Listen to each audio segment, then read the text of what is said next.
Իմ անունը հնչեցված ելույթին եւ իմ գործընկերների վերաբերյալ հնչեցրած մեղադրանքներին ես Տիկին Գրիգորյանի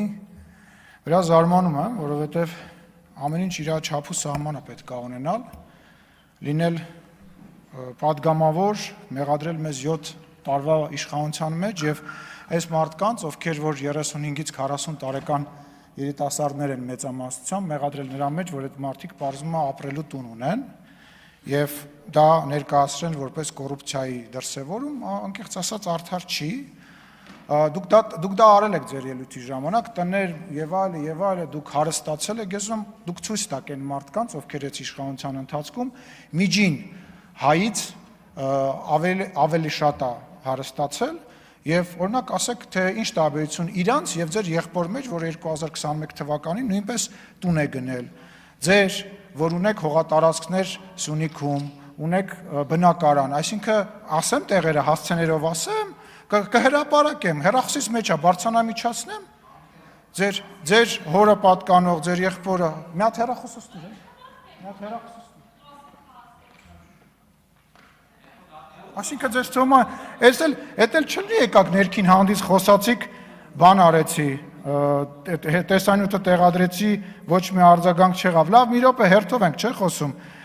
ենք, չէ՞ խոսում։ Ձեր եղբայրը աշխատում է հեծում եւ 2021 թվականի 29-10 թիվ գնել է բնակարան Ավան թաղամասում։ Դուք անցնեմ ձեզ։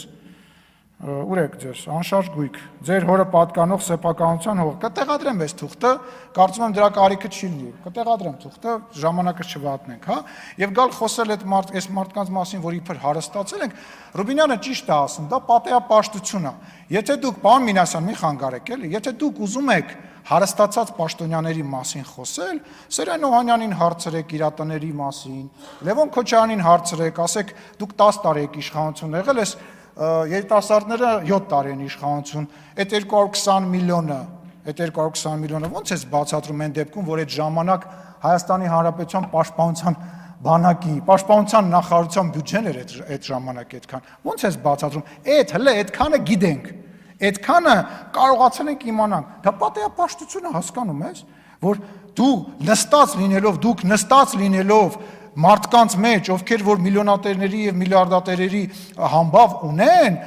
այս մարդկանց մեղադրում եք տենց բաների մեջ։ Ասենք Վիգենի անունն եք տալիս,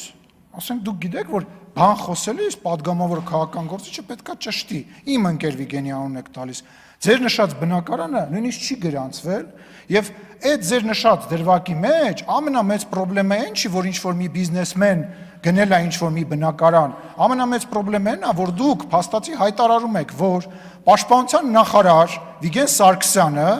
ունեցել է շատ մեծ եւ թանկարժեք բնակարան Հյուսիսային պողոտայում։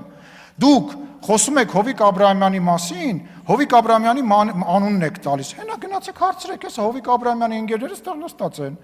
Թագու կողքը նստած, որը 3 բնակարան ունի, հպարտանալով ասում է 4-ն եմ առնելու, գալիս եք ստեղ ուրիշների բնակարանից եք խոսում, բա խոսա հարցրեք իրանից։ Լավ է անում, գնում է, ինքը բիզնեսմեն է, գնում է, հարց չկա, բայց Հովիկ Աբրահամ ՀՀԿ տասովշիկների մասին, ժողովուրդ ՀՀԿ տասովշիկները ովքեր են, Աննա Մկրտչյան, հարգելի գործընկ, Տիգրան Աբրահամյան, ովքեր են, բացատրեք, պարոն Տարոն Մարգարյան, դուք գիտեք ով է ՀՀԿ տասովշիկը, լսել եք տենց բան, կամ Հովիկ Աբրահամյանի հարստության մասին, մի հատ Աննա Գրիգորյան բան ունի ասելու ձեզ, ինչի՞ չեք շփվում, գալուց իրար պաչիկներով բարևում եք, բա մի հատ պատասխանեք այս մարդուն, կամ դուք Հովիկ Աբրահամյանի տունը ու իմ տունը տեսել եք, եկեք գնանք մեր տուն եւ գնանք Հովիկ Աբրահամյանի որևիցե տներից մեկը։ Այդ ինչ պատեհապաշտություն է ուզում հասկանամ, էլի։ Քոչարյանի բնակարաններից, այդ Քոչարյանը ուզում հասկանամ, ինչով է եկել Ղարաբաղից Հայաստանի Հանրապետություն։ Ախր հասկանում եք, խնդիրը դա է, կարող է ճիշտ բան ասեք, կարող է սխալ բան ասեք, բայց չի լսվում։ Ձեր խնդրեմը կանում է նաև նրանում, որ դուք ընկել եք մի ցիկլի մեջ, չեք նկատում այդ ցիկլը, դուք անընդհատ արդարանում եք։ Հիմա էլ դուք Ես արդարանալու բան չունեմ, դուք եք ստատուս գրում, որ Սամվել Կարապետյանի հետ այս անգամ չեք միանալու, որտեվ հասկանում եք, որ կարծրատիպա ձևավորվել, դուք տպ թռնում եք 5 օրվա մեջ 4 կուսակցություն եք հասցնում փոխել, բա դրա համար եք գրում այդ բանը, որ ասեք, ես տենց բան չկա, տենց խնդիր չկա, Դուք նյարդայնանում եք, որտեղ ստիպված եք անընդհատ արդարանալ։ Ու նյարդայնանում եք ամենաշատը, գիտեք ինչից։ Ես ասել եմ մի անգամ եւ չեմ նշել, որ ես նաեւ ձեզի նկատի ունեմ, որ խնդրում եմ չվիրավորվել, ես կոնկրետ վիրավորանքի իմաստով դա չեմ ասում, բայց առնետները, որոնք որ փախնում են նավից ու տենում են, որ նավը չի խորտակվում, չեն ներվայնանում, գազազում են։ Գազազում են։ Չի խորտակվելու այս նավը ու չխորտակվեց ձեր գնալով ու հաջորդ ընտրություններին էլ տեղ գտեք, որ հայտնվեք այս պարլամենտում։